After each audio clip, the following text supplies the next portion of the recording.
Hey there, viewers, and welcome back to the Self-Made Auto Channel. Sitting inside the 2000 Magnum Dodge Ram, not a Hemi Dodge Ram, 2000, you heard that right, 20 years old, New York State. It has the big 5.9 liter in it, according to the scan tool. And I've got a bill here from the other shop.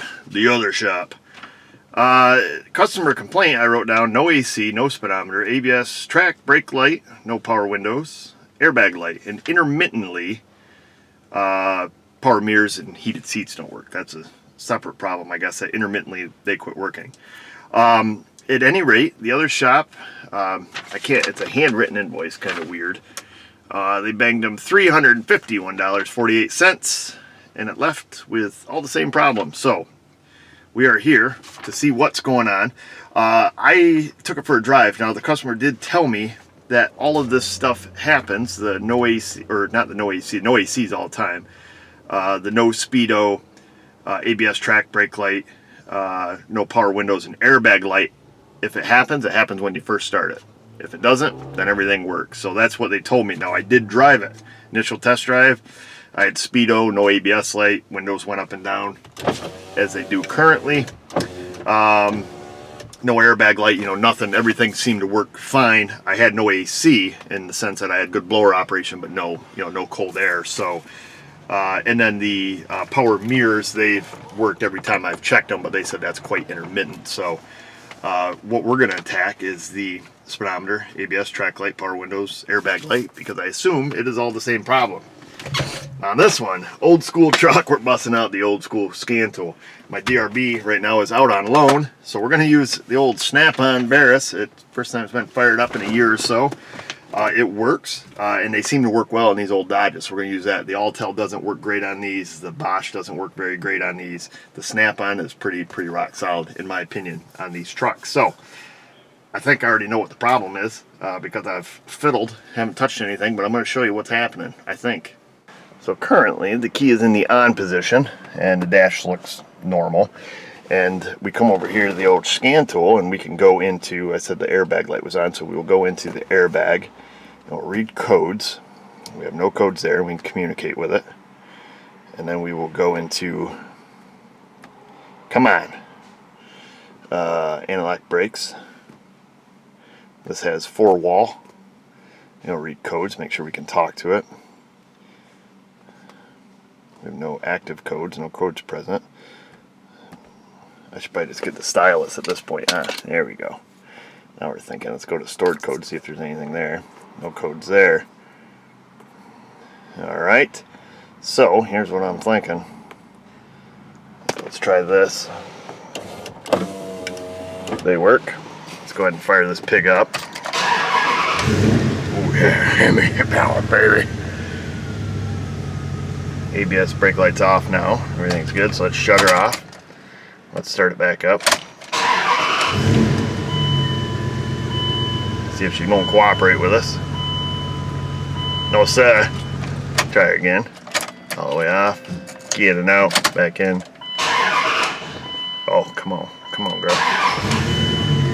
Here, fire it up here. It's gonna happen one of these times. Trust me. You gotta trust Pop. Now I'm nothing but a stinking liar. You're nothing but a liar and a thief, boy.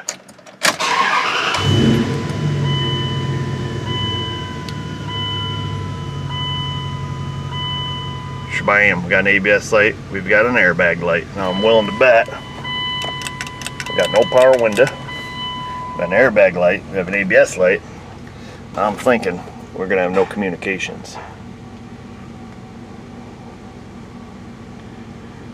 What we've got here is failure to communicate. We'll go in airbag, probably same thing here. Just try to read some data.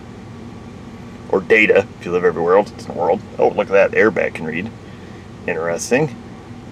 Does it throw any codes? Lost of ignition, run only. That's what I was suspecting. Because watch this now. So we don't want to grind on a starter. So we're going to take and drop her in reverse. Then we're going to hit the key. We're going to try to cycle the key again. We're going to flick the key forward and let back off it. Shabam. What's up, Mrs. O? There's a vehicle here, but he wants to leave it. Okay. So if he can have it back tomorrow, it's been sitting. Brake lights on. Seems like the rear brakes are hanging up. It's surging. And like. He wants to have it back tomorrow. Oh, the surging is like at like 5,000 to 6,000 RPMs. Is that right? That's like full throttle, baby. Yeah. All right, just have them leave it. I'll do my best to get it in. Okay. No guarantee, but I'll do my best. Okay. All right, so now we've just cycled the key is all we've done. You know, I did it in reverse just that way it wouldn't hit the starter. So let's see, we're in the airbag now. We'll go into codes. Where's my stylus? It doesn't like my fat fingers. No codes now in the airbag. And chances are, I'm willing to bet, that the old anti-lock brakes communicates again. Active codes. It communicates again. And I think we already checked to see if the windows work again. Imagine that. Alright, we're pretty much done here, folks. I don't know what 350 bucks got them at the other shop, so I just flicked the key again. Let's try to fiddle with this key without shutting it off. Ah, now you did it. We'll try another trick here. Old Meemaw taught me. Alright, it's broke again. So now the window should not work. Window does not work. Let's give her one of these. Give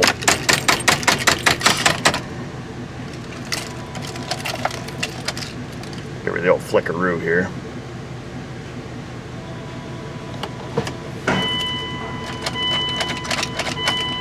I think we just got bad ignition switch. It's gonna be my guess. Yeah, look at that. Fixed. So you guys see where I'm going with this, or at least my thoughts, just based on customer symptom and description. It's a good thing they gave us that one clue that this happens during startup, if it's gonna happen. So that tells me right away, you know, probably something wonky going on in the ignition switch. I'd be willing to bet if we look at a wiring diagram, the power wire that feeds the windows is probably the same side of the ignition switch that feeds the anti-lock brake module, and probably some kind of ignition feed to the airbag module, because the airbag module we could still communicate with, but you know, through that code, the ignition switch code, or whatever code that was back there. So that's where I'm going to take and focus my efforts. Hey girl. Hey. What's up? Nothing. Just out scooting on the scooter? Mm-hmm. Okay. So that's where I'm going to focus my efforts, is find the diagram, find the ignition switch, make sure everything's getting its appropriate power feeds, and then it must feed something that feeds this speedometer too, I'm guessing. I'm not going to get too deep into it, simply because, as I've shown in multiple other videos, when everything quits working at once, just find something easy to diagnose, because chances are whatever the one problem is, it's going to fix all the problems. So don't get sidetracked. I mean, I can see here they put speed sensors in it. Looks like maybe both speed sensors. Rewired the blower motor. They says needs AC Freon. I do not do. Need temp door actuator. Turn counterclockwise to cold. And then some other stuff I can't get through. Right side of trans. $150. I don't know. So it looks like they did some stuff. Left front sensor. I don't know. Either way, it's neither here nor there. I really don't care. So that's what we're going to do. Let's get a diagram. Crap.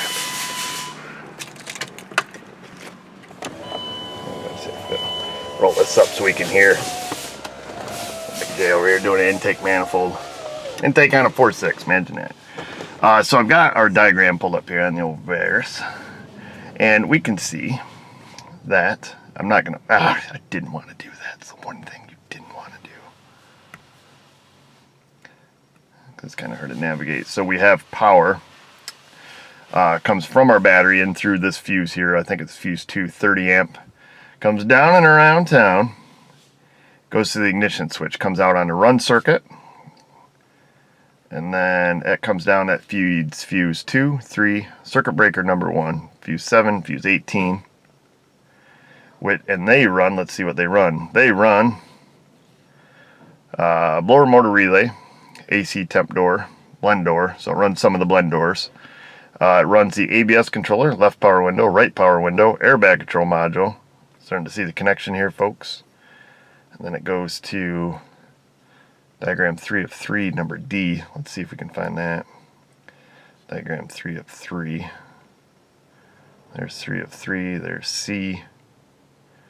Where's triangle D? There's triangle D, which also runs park neutral position switch, backup lights, daytime running lamp module. Very interesting. So I'm curious as to when this is broke if we do not have reverse lights, because that would be just another piece of the puzzle. But I'm thinking, do we have any more ignition switches here on the diagram? I would think there'd be more than one run wire coming out of that ignition switch. IMO. We do. We've got a black and white, so we have that one, that one. Yes, we have two sides of it. This one is also accessory run. The accessory run, what's that feed? Wiper motor, radio, cigar lighter, combination flasher. So that's why some of that stuff, we're just kind of looking here. Just bear with me, folks. And the heated seats also run off from the one that we suspect is bad. Okay, very good. So a couple things we could do. We could go right after the ignition switch. We could go right at this wire, hook onto it with test light, see if at some point it doesn't light. If this is easy to get to, that's what we're going to do. Otherwise, what we could do is, just to verify, we could go in the fuse box, wherever this is, says junction block there. We could check fuse 2, 3, 7, 18, see if they're dead, and see if by flicking the lock cylinder, if they miraculously come back to life, which we should find is the case. So anyhow, a little reasonable deduction. I think this is where we're at. Let's see if we can get to the switch, because chances are we're going to have to fix it anyways. And the other potential problem could be is loss of power feed going into the switch, which I highly doubt. I suspect our switch is bad. However, down here on the parts pile, the other shop left is the ECM, because you always put a computer in a car if it doesn't work, and the blend door actuator. So let's do this. Let's set that to the side. The shop I never heard of, too. We're going to set this to the side. We'll keep our diagram up there. We'll see. I don't know if this column covers just the old truck, man. I don't want to mess with old plastic, but I think we're going to have to. We'll roll these back down. Roll down the roly-polies. No, they're not roly-polies. They're power. And we'll see where the ignition switch lives. I imagine right here in the column. And we'll see if we get some screws out of it. And we'll get in there and see what's happening. So I popped our column covers off. Now we have the black and white wire, which is one side of the accessory, and we have our black and orange, which is the other side of the, well, I should say they're both, one's accessory and run, the other one is the run circuit. The one we're concerned with is the black with orange. Got a dual element bulb here, so it should light up dim and accessory, and then it should also light up dim and bright in the on position, which it does, both elements. Now we just got to get it to act up. So the bright side of this I've got hooked to the one that we suspect is going to be bad. Of course, now it's probably going to work. Yeah, power windows work. We might have to try this a few times. Hey, look at that. We got a check engine light on. I wonder what that is. Let me just check into that there real quick, folks. That's kind of that's a new one. She didn't say anything about that. Let's just see what that is here. Automatic with AC. I just want to read the codes. Codes only. Evap Purge solenoid. That's great. I love it when they break when they're here. Evap Purge solenoid. Open shirt. PO443 it says. I'll have to ask the customer about that. We'll shut it back off. Working. Of course, now I wonder, because we turned it back in accessory and we've been fiddling with a switch, if it's going to work now.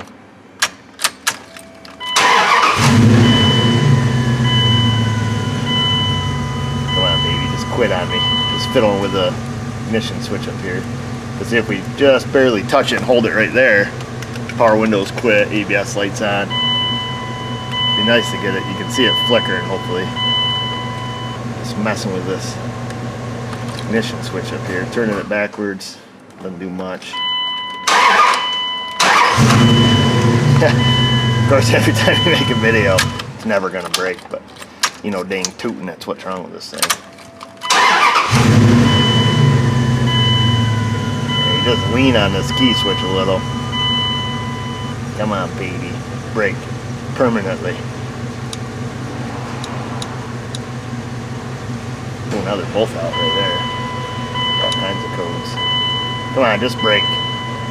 Brake without my hand on it. I'm just barely touching this thing. Either way, we know it's broke. You ain't messing with no broke. Come on, just quit. Quit, little guy, quit. That's it, I give up. 500 tries later, it's broke. I hate my life. Anyhow, we can see. So we'll go on the black with white, nice and bright. Black with orange, nothing. No wonder. Oops, lost our ground. And then now we should have, yep, no power windows. Should have wipers, right? Yep, we have wipers. Let's ask Jay if we got reverse lights. Where is it? Hey, Jason. We see if we got reverse lights. You go and check for us. We should. It shouldn't have. Oh, you do it? You do have reverse lights? Oh, okay. I have to go back and look at that diagram. Maybe I'm wrong. But,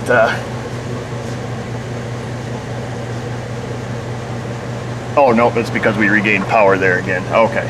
Yeah, so just putting in reverse, that switch regained power. So that's why we had reverse lights. All right, perfect. We did see it's dead. One half of the accessory feed, or accessory run feed works. The other half does not. So just bad mixture switch. Easy peasy. Now we're gonna have a look at the purge because we had that 443 code. So the purge solenoid's right out in the open. And before we unplug it or anything, we should have power in and power out. One will be a little dimmer. Now it's nice and bright. That one's dimmer. It's interesting that we have an open circuit code. Yeah, power going in.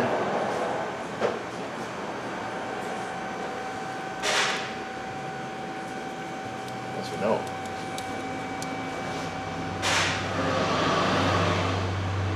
Yeah, nice and dim coming out, so it's interesting. Let's see if the purge works. Because it should. We'll just use our scan tool here. Yeah, evap, purge solenoid, circuit opener short. Let's see, how do we get back? How do you get back here, snap-on? There is no back button. Where's the back button? Oh, that's why I quit using this frickin' thing, because stuff like this would happen. So the back button's gone. There's no back. So now we have to dump the vehicle. Okay.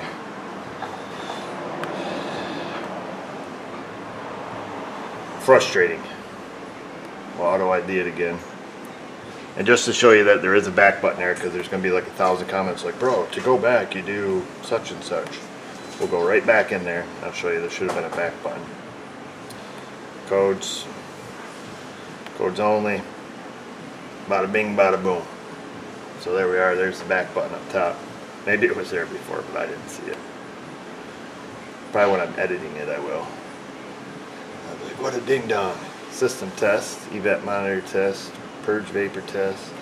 We have a function test, ATM. We have purge solenoid.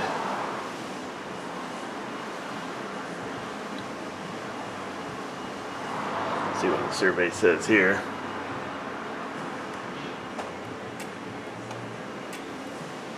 I hear something clicking over there. How could that be? This is the purge solenoid, right? Sure looks like one to me. Let's get a lower amp test light. We're still just going to leave it plugged in.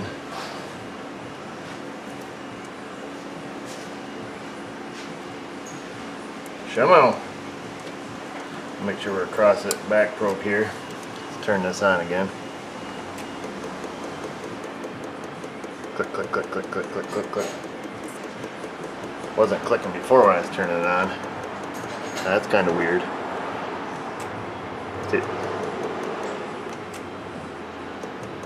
It's clicking now. You guys, I'll probably turn that radio off before we get in trouble. Yeah, so she's over here clicking away. It's kind of weird.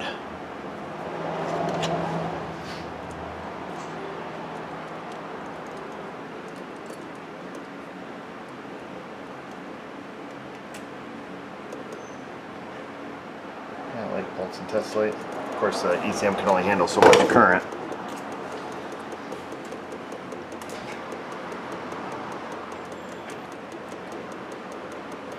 We just had a crappy connection on it, but let's look at our connector now. Everything seems to work there. Connector's bright.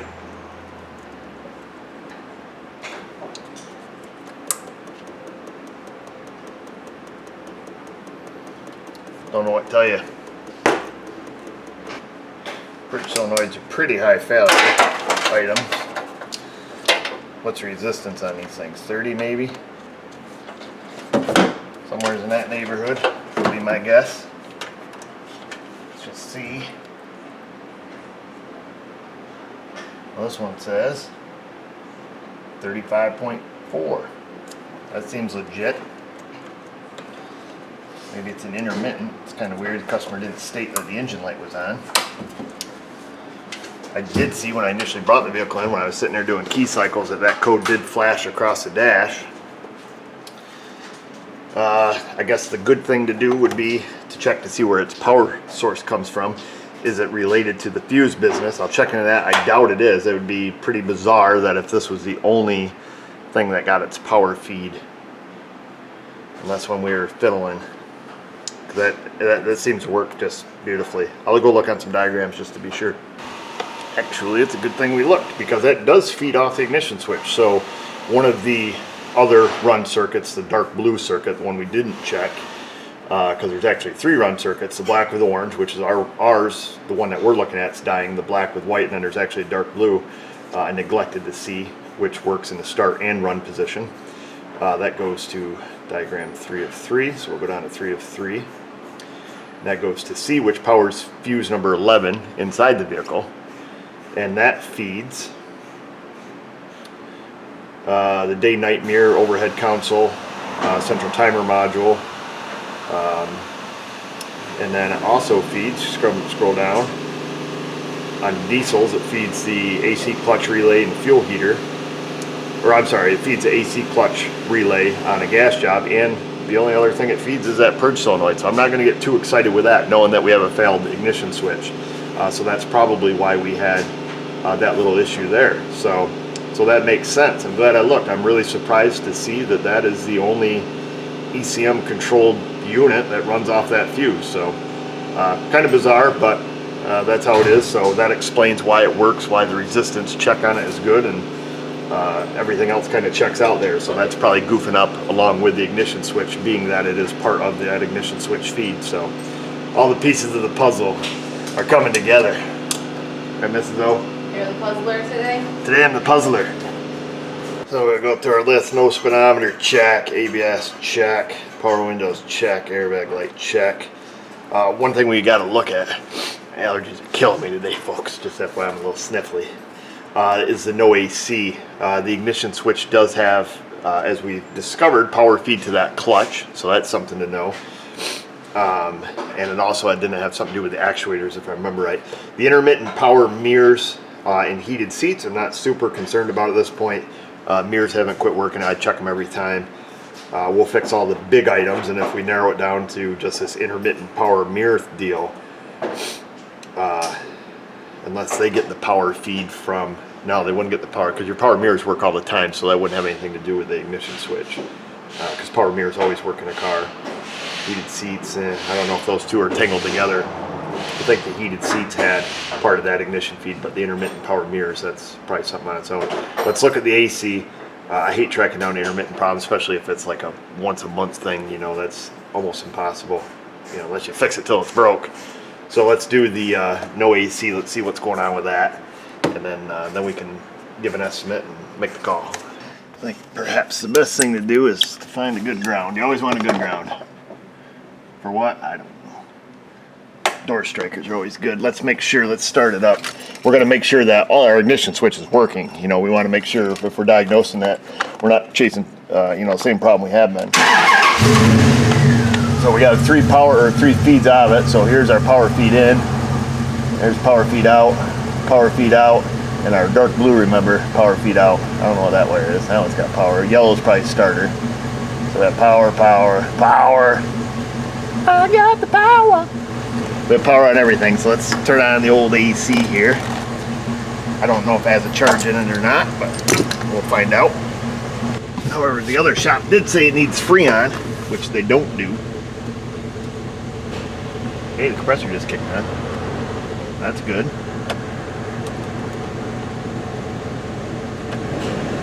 Just kicked on again. That's stuck. Yeah, it's cycling out there. It's short cycling. It's probably just slowing the refrigerant. It shuts off almost immediately. On. It's off. Alright, so it is cycling. Let's throw some gauges on it, see what it looks like. It's probably low. Awesome. I don't know what this thing is, but somebody's fiddling.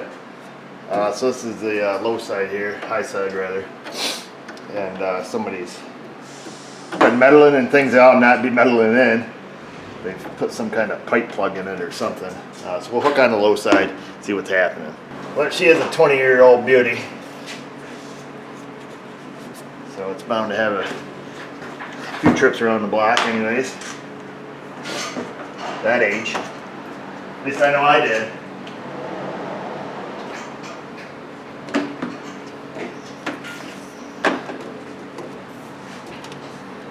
Let's see here. Oh, shot right up there. Let's fire it up and see what happens. We got about 74 PSI, which would be about right. What are we? We're 74 degrees inside today. I think she's low on charge. There she goes. Sucky, and kick off. So yeah, we're low on charge. Show. Let's see if we can do something with this high side here.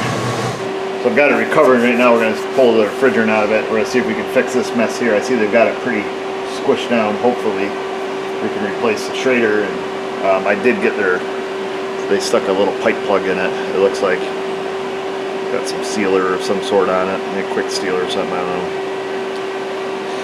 That's way easier than, you know, a plastic cap. Got the old one out. Lunch is over. I got a new one here.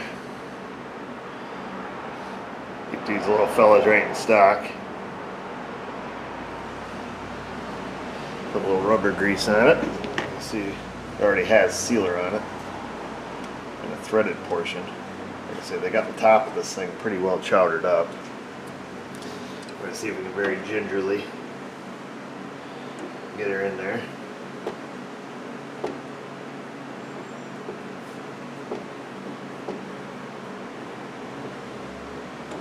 You don't have to crush these in there. Like I say, they have an O-ring seal, plus they have sealer on the thread. So, you know, don't be an animal when you put it in. Don't be an animal. That's what I'm saying. And of course, now we will use regular high side cap. We took out, looks like 8 ounces while we were eating lunch, and then how much oil? Only about a ½ ounce of oil, it says. So now that that's fixed, we're going to take a pull it under vacuum. Maybe 10 minutes or so. I mean, it had refrigerant, but I don't really know the history on it. You know, somebody dumping cans in the low side over there. Condenser and stuff looks pretty nice on the front. We'll have to go over and check for leaks. Pretty small system. Lines are right up on top. Everything's super easy to access, except for the evaporator core.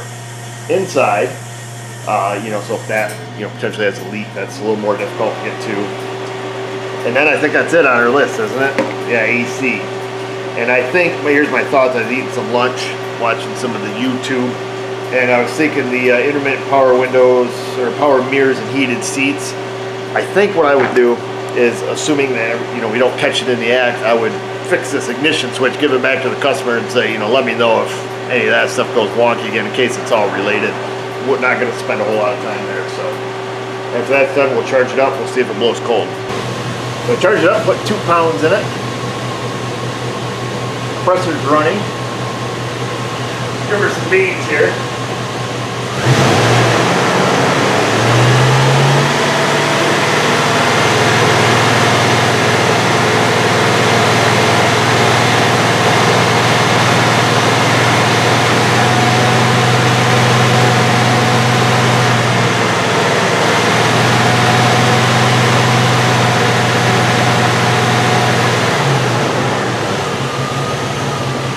Surprised our high side's running that low. These only have a mechanical fan, no electric condenser fan. So usually that makes your high side pressure a tad higher. I'd expect to see, 150 pounds a day anyways. So that's good. I'll take and equalize out our hoses here. I'll go inside and see what's happening. I'm thinking we have a blend door issue inside, as the other shop stated. Perhaps that's what the blend door is, or that blend door actuator. Sitting on the seat in there. So it looks like we're about 55 degrees, 54 degrees before it shuts off here. About 54 degrees out of the dash, but I crank it up here on hot.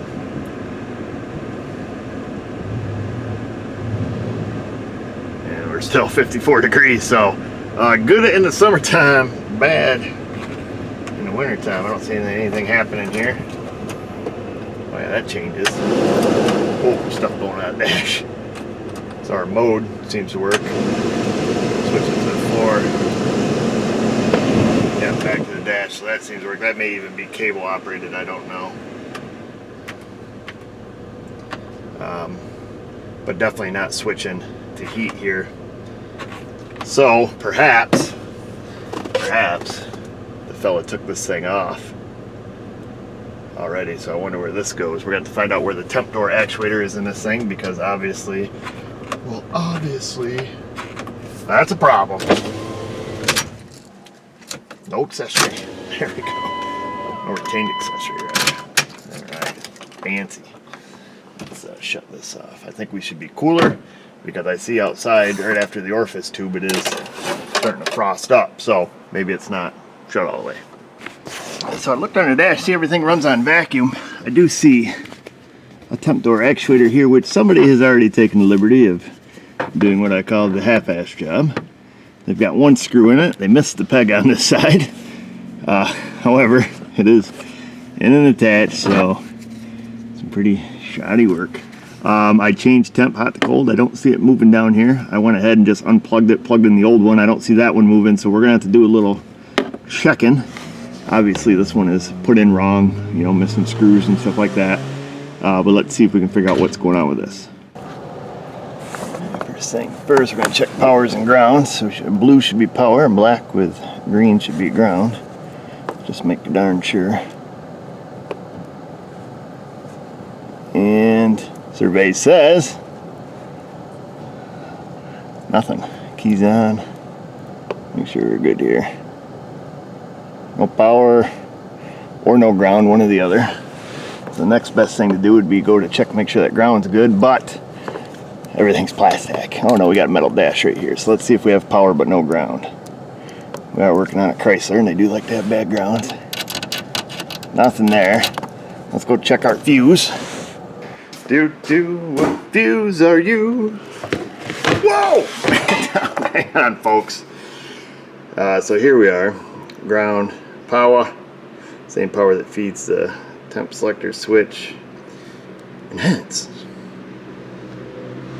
Junction blocks, left side dash, fuse 2, 10A. Fuse 2, 10A. This got his intake done yet? No, because he's at lunch. Grab some of these. Come over here. Left end of dash. Whoa, look at that. This is how I drove it in, folks. Trust me. Fuse number 2. Oh, this is fuse number 2. What the frig? That's in the number 2 hole. What do they have in there? A 20. This just got awkward. Let me get my other test light here. I'm trying to give it a handy. Hold on.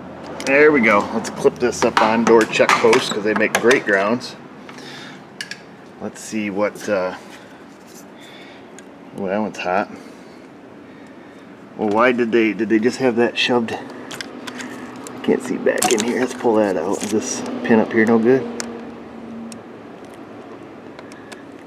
Feels kind of like there's nothing in there. That one feels a little better. Maybe, I don't know. Let's go get a appropriate fuse, 10 amp. I swear, folks, I spend half my time unfixing people's fixes when the car comes in broke. Does that feel light in there? Hard to say. We got a 10 amp in there instead of the 20. Power. Let's see if there is a terminal issue up there on the top. Kind of old school trick, old school time. No, it's scratching the fuse pretty good. Yeah, it's got scratches on both sides. I was going to say, if there is a little bit of terminal issue, you can just kind of tweak one way, tweak one the other way, just gingerly. Don't go cray. We'll stuff it back in the hole. Let's go see if we have power and ground now. Oh my gosh, we get anything done around here? Power. I've got the power. Ground. Ta-da. This is the light of mine. I'm gonna let it shine. What's it do when we plug it in now? Where's the hole? Where's your hole, baby? I can't see because you guys are sitting on my light to hold the camera up.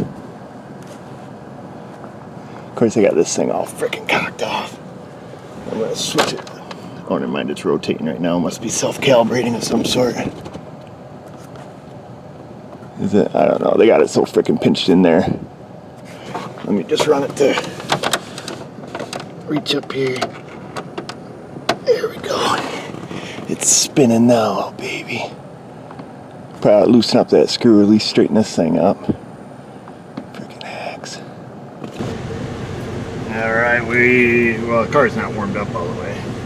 But where are we at here? 122 and climbing. Better than we had before. Now we want 125 degrees in here right now. Now we'll go back to AC. Let the compressor on for a while. We'll switch it back to cold, make sure it changes.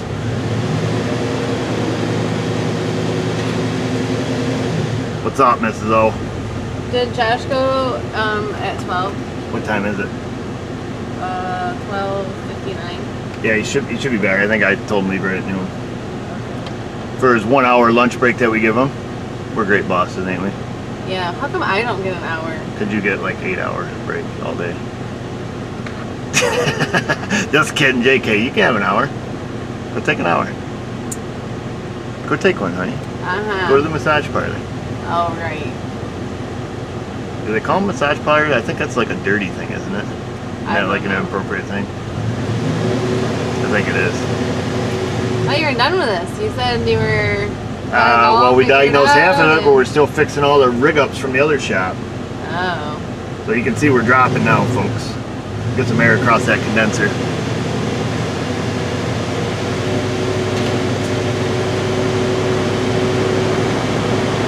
There's the old fan. She's kicking on now.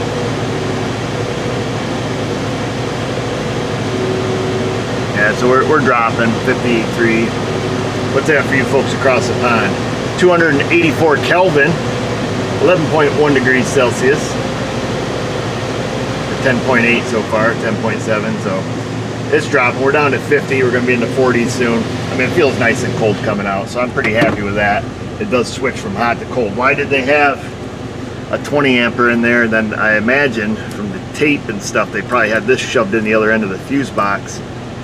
Perhaps there is some terminal fretting in there from the fuse, but like I say, when I pulled it out, you know, I could see where the terminal's scuffed on it. So I don't really know. I don't know why some shops do what they do. I don't ask. We just keep on motoring, driving an old truck down the road. 135,000 on this pig. Pretty low mileage, and this thing is mint underneath. I don't know where the truck came from, but it looks like it came from the showroom. So we're going to call that good. Sitting here in the shop, hardly any airflow. We're at 48 degrees, feels nice and cold. It's about 80 in the shop right now. So I'm happy with that. I'm happy, you're happy, and I think that is everything on the list. So I think that is it for us. It's getting chilly in here. AC, no AC. Check. What we'll have to do now in regards to air conditioner is, so we pulled out 8 ounces, so we're pound 8 ounces low.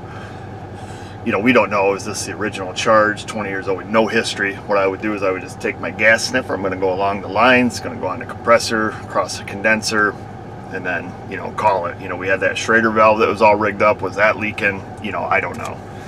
But if we don't see any leaks, I did put in a little bit of oil and dye in the system, so we would let it go at that.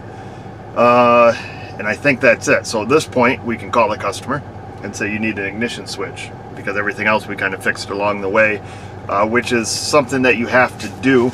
And this is also why diagnosis, whatever they're called, seeing what's wrong with your car, is not free. Anybody that thinks it should be free is lost their mind. I don't do anything for free, including diagnose cars, and for some reason that is a misconception that people think they can bring their car in and get a free estimate. Well, I'll write your estimate for free, but I'm going to charge you to diagnose it. That's just the way it is. There's no way that you can put an hour or more's worth of work telling a customer what's wrong with their car for absolutely free. I despise the fact that like Advance Auto, Napa, and AutoZone, and all those guys that go out and read their codes, you know, diagnose the car for free. That's a bunch of BS, you know. Generally, it's just some window licker out there reading code saying, well, you need a speed sensor. And then you end up with crap like this, a $350 bill, a bunch of parts changed based on codes, and your car's not fixed, and then you're broke, and you go to another shop and say, I already spent all my money. We already replaced the computer. Heard the story a million times. Or you end up with unnecessary stuff like this. Like, you know, this is probably good. This actuator, I'm sure, is probably good. But it was unnecessarily replaced because of some jury. Some jury got in there and brought his rig with him. And he jury rigged it. So, chances are the bill to actually fix it is going to be less than what they initially had into it, including the diagnosis. So you'd be further ahead getting your car diagnosed than you would be loading the parts cannon or just throwing stuff at it till it sticks. I've seen it over and over, and every single day we deal with this. The video that we just did a video, on a Kier. No, what was it on? Neither here nor there, but we get them all the time from other shops, local shops. They bring them in, they've already just unloaded parts on it.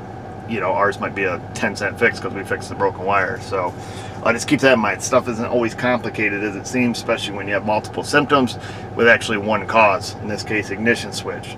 We're low on refrigerant. We had some rig up here in the fuse box for the door actuator. You know, so a bunch of simple little things that need to be taken care of. So I'm going to keep on moving. If we get the job, which I don't know if we will, new customer, don't know. If we get the ignition switch job, I'll show you putting that in, and then see if they want to do anything else. I did notice mirrors still work, seats, all that, but the seat heaters do not light up. The buttons do not light up. I'll have to double check. If I remember correctly, if the grid is broken in the seat on these, then those buttons don't light up.